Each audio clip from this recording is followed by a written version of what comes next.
Um dos personagens mais marcantes e controversos do mundo do crime no Brasil, Escadinha, conhecido por liderar o Comando Vermelho, uma das maiores organizações criminosas do país, Escadinha ganhou fama por sua astúcia e habilidade em escapar das prisões cariocas, incluindo uma fuga que foi considerada a mais cinematográfica da história do país, quando usou um helicóptero para escapar do confinamento. Nesse vídeo a gente vai conferir a história de Escadinha, o criminoso que fugia de todas as prisões.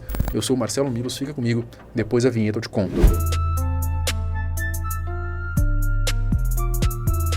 José Carlos dos Reis Encina, esse é o verdadeiro nome de um dos líderes mais respeitados do Comando Vermelho. O José teve uma infância bem complicada. Ele era filho de um líder comunitário no bairro do Juramento, no Rio de Janeiro, e foi ainda criança que ele recebeu o apelido de Escadinha. Isso aconteceu graças a um episódio onde ele teria ido cortar o cabelo e ele não parava de se mexer. O barbeiro então acabou deixando o cabelo dele todo cagado, uma parte mais alta que a outra, e o seu pai, como um bom brasileiro, deixou o filho andando daquele jeito mesmo para dar uma lição a ele, ganhando então o apelido de Escadinha. Bom, algumas outras fontes afirmam que o apelido Escadinha era por conta de que ele tinha uma habilidade de conseguir fugir dos presídios com uma certa facilidade, mas eu prefiro a primeira versão. Mal sabiam que a criança que recebeu o apelido de maneira tão inocente viria a ser um dos maiores criminosos que esse país já viu. Escadinha é conhecido por ter sido um traficante de drogas e marcou sua vida aparecendo nas mídias graças às suas fugas históricas, além de, é claro, por ser um dos fundadores da facção criminosa Falange Vermelha, junto com seu amigo O Gordo e seu irmão, conhecido como Paulo Maluco. Facção essa que hoje é conhecida como Comando Vermelho. A primeira prisão. A primeira vez que ele foi preso tinha 19 anos e aconteceu em setembro de 74, quando ele foi pego em flagrante com uma arma na cintura. Naquela época ele só pagou uma multa e foi solto, mas depois disso, Escadinha foi preso por diversas outras vezes, sendo a segunda, por exemplo, não tão longe da primeira. Em novembro de 76 foi pego dessa vez por tráfico de drogas em seu reduto na subida do Morro do Juramento. O mandaram para uma das piores prisões da época, a Cândido Mendes, que era considerada muito perigosa, pois lá era onde ficavam os presos mais barra pesadas do país. Só que o José era um bicho ruim também, aliás, foi lá onde surgiu a sua facção. Falange Vermelha.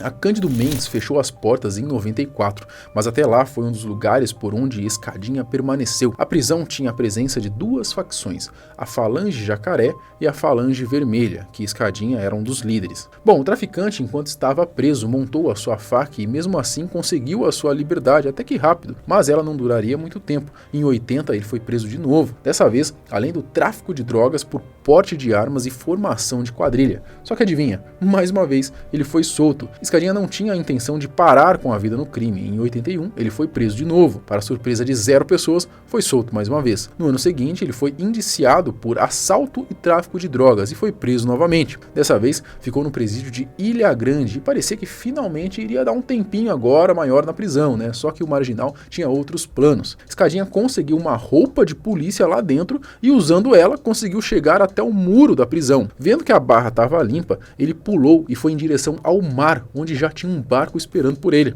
Essa foi só a primeira das várias vezes que o traficante conseguiria passar a perna no sistema penitenciário de segurança. Depois dessa, acabou se tornando o homem mais procurado do Rio. Nas ruas livre, ele continuou com seus atos criminosos. Em 1983, esteve em mais 3 assaltos, até que em 84 a acusação subiu um pouquinho o nível e foi denunciado então por assassinato. Para não passar batido essa história, outra fuga que Escadinha conseguiu foi uma quando ele estava no presídio Ari Franco, de Água Santa. Ele comandou uma greve de fome por conta das condições precárias que o presídio apresentava. Assim, ele ficou bem debilitado, doente e acabou tendo que ser levado para um hospital. Lá ele chegou a dar até entrevista, acredite se quiser, antes de conseguir fugir de novo.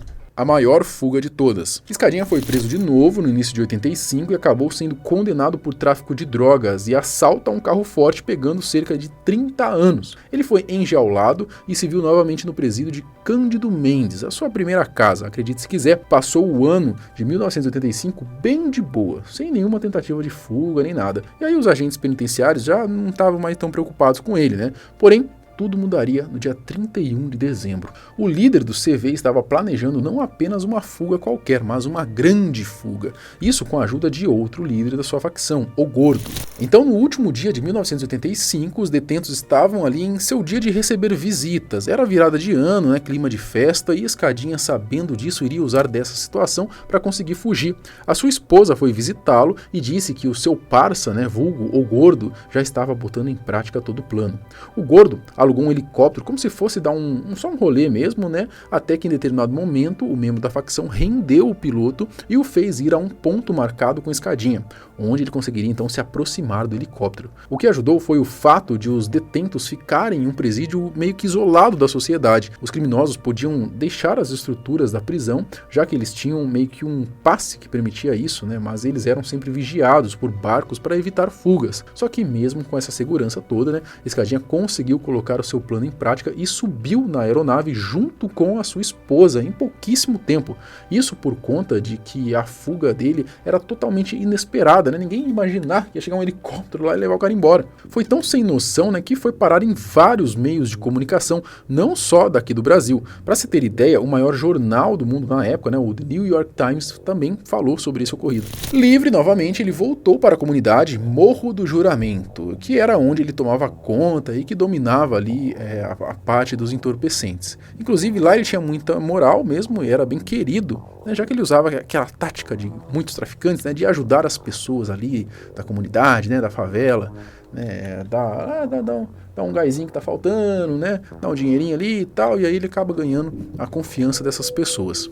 Ele inclusive chegou a manter uma creche na favela. Enfim, Escadinha ficou meses foragido. Devido a informações que a polícia teve, inclusive do piloto e dos guardas do presídio, Escadinha foi encontrado em maio de 1986. O traficante ele não se rendeu de boa, rolou um confronto entre ele e a polícia, até que fugiu, indo a um hospital para cuidar de 2 tiros que ele tinha tomado, e nesse hospital as autoridades o encontraram, levando então o miserável preso mais uma vez. Foi para o presídio de Frei Caneca, e sim, ele tentou fugir mais uma vez através de um blackout causado por seus amigos, já que a penitenciária ficava perto de uma empresa de energia da época.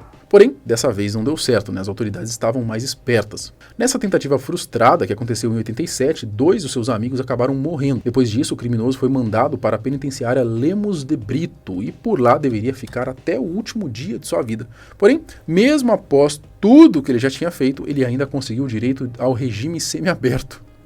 É brincadeira não, podendo sair e voltar para o presídio apenas para dormir. É mole. Isto é a maior putaria. O tempo que ele tinha para ficar livre, ele cuidava de uma cooperativa de táxi e acabou lançando um disco de hip hop em 1999 chamado aí de Brasil 1, sei lá, Escadinha fazendo justiça com as próprias mãos. Ainda tinha várias participações de rappers brasileiros, né, como o Racionais e o MV Bill. Não me envolvesse com ninguém, foi numa dessas noites que conheci uma dama. Em 2000, recebeu mais uma sentença, isso porque um balão que apareceu no céu no bairro Vicente de Carvalho dizia Escadinha 2000, insinuando uma possível candidatura para se tornar um vereador. Já imaginou um criminoso se tornando político? Por favor! Nós já estamos acostumados, depois de tantos vídeos aí, como normalmente é o final desses criminosos, né? E que o Escadinha não foi diferente. Com seus 48 anos, no dia 23 de setembro de 2004, o traficante foi alvejado com tiros de fuzil numa emboscada tramada por rivais, né? Isso aconteceu enquanto ele dirigia o seu veículo de trabalho, né? O carro de táxi. Escadinha seguia para o trabalho quando 2 homens numa moto se aproximaram do carro. Dispararam tiros de fuzil e fugiram. Escadinha e um amigo morreram na hora. Ele foi enterrado 2 dias depois no cemitério do Irajá e teve direito até a uma trilha sonora, no caso a música Meu Bom Juiz, que foi gravada por Bezerra da Silva em homenagem ao próprio criminoso. E é impressionante, de novo, né, como tem artista que adora um bandido. Meu bom juiz. Pela audácia, em plena virada de ano, em 1985, essa fuga de Escadinha entrou para a história como a fuga mais cinematográfica que já ocorreu em uma prisão. Vale dizer, para ser justo, né, que apesar dos crimes em seus últimos anos de vida, aparentemente, Escadinha estava se tornando uma pessoa diferente, né, cada vez mais longe da criminalidade. Inclusive, o seu amigo, o Gordo, né, ele até virou pastor e talvez tenha sido ele que acabou influenciando essa mudança e essa parte da mudança de vida de Escadinha. Durante esse tempo, ele conseguiu sair do comando Comando Vermelho, e nessa época foi quando começou então a vir a geração aí do famoso Marcinho VP, que, diferente de Escadinha, se importava mais com os lucros mesmo. Apesar de que sempre estará ligado ao mundo do crime e ao CV, pelo menos sabemos que Escadinha tentou se tornar uma pessoa diferente até o dia ali de sua morte, deixando claro que o crime não vale a pena, inclusive através da sua música. Resultado, estou quase 20 anos na cadeia, perdi boa parte da minha vida, né? Que hoje eu tenho consciência, porque o crime não leva a lugar nenhum. Mas aí, você conhecia a história de Escadinha? Esse cara aí conseguia fugir direto, cara. E ele fugia também, quando não fugia, a justiça soltava, né? Uma palhaçada do caramba, né? Bom, qual outro traficante, bandido, criminoso, justiceiro, enfim, policial famoso que você quer que a gente conte a história aqui? Deixa a sua sugestão aqui nos comentários ou me manda lá no Instagram também, eu também vejo as sugestões por lá. Lembrando que a gente tem vídeo todos os dias no canal, dá aquela conferida aí se está inscrito no canal, confere se está ativado o sininho. Até o próximo, tchau!